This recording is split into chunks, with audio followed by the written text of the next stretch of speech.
Mga bata, tara na. Tayo'y magkwentuhan. Ang saya-saya. Halina't makinig dito sa Bulilit Kwento.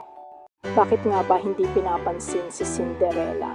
Tara't tuklasin natin ang kanyang kwento at kung paano siya nagtagumpay sa kabila ng lahat ng pagsubok. Si Cinderella, isang mabait at masipag na dalaga.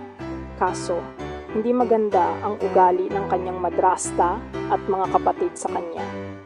Pinagtatrabaho lang siya lagi. Araw-araw, siya ang naglilinis ng bahay, nagluluto at nag-aalaga ng mga hayop. Hindi siya binibigyan ng pagkakataon na magpahinga o mag-enjoy.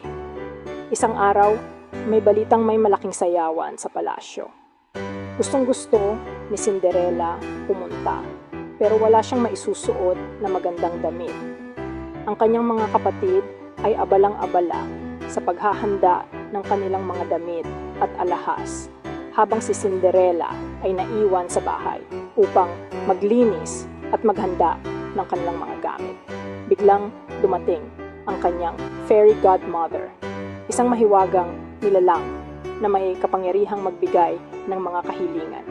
Nakita niya ang kalungkutan ni Cinderella at nagpasya siyang tulungan ito.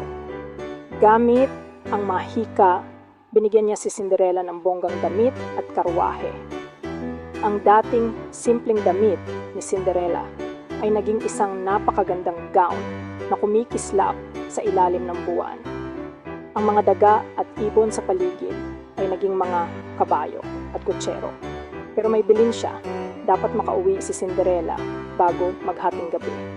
Kung hindi, mawawala ang lahat ng mahika at babalik sa dati ang lahat. Sa sayawan, na in love ang prinsipe kay Cinderella. Hindi niya alam kung sino ang dalagang ito, pero alam niyang espesyal siya.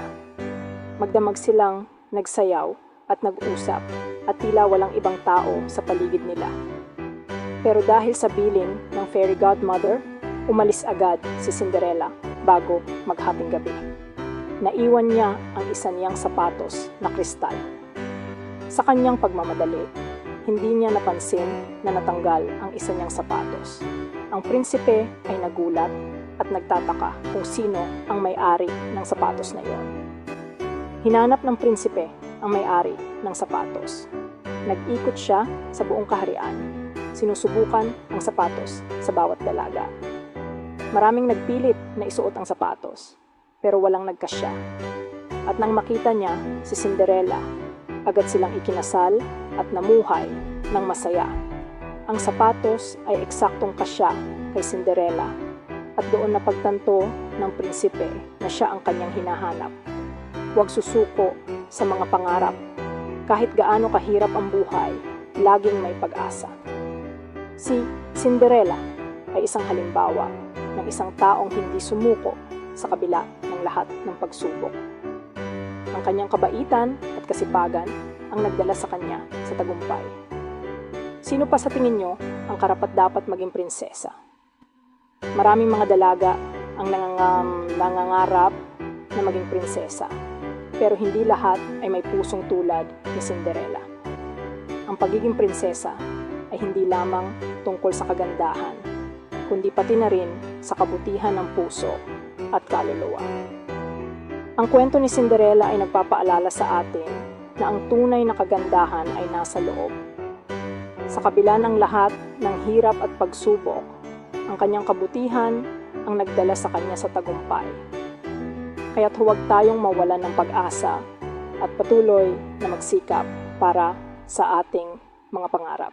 Ang fairy godmother ay isang simbolo ng pag-asa at tulong na dumarating sa atin sa oras ng pangangailangan. Minsan, kailangan lang natin maniwala at maghintay sa tamang pagkakataon. Ang bawat isa sa atin ay may sariling fairy godmother na handang tumulong, basta't tayo ay magpakatatag at magtiwala. Ang transformation ni Cinderella ay hindi lamang pisikal, kundi pati na rin emosyonal. Mula sa pagiging isang simpleng dalaga na inaapi, siya ay naging isang prinsesa na minamahal at iginagalang.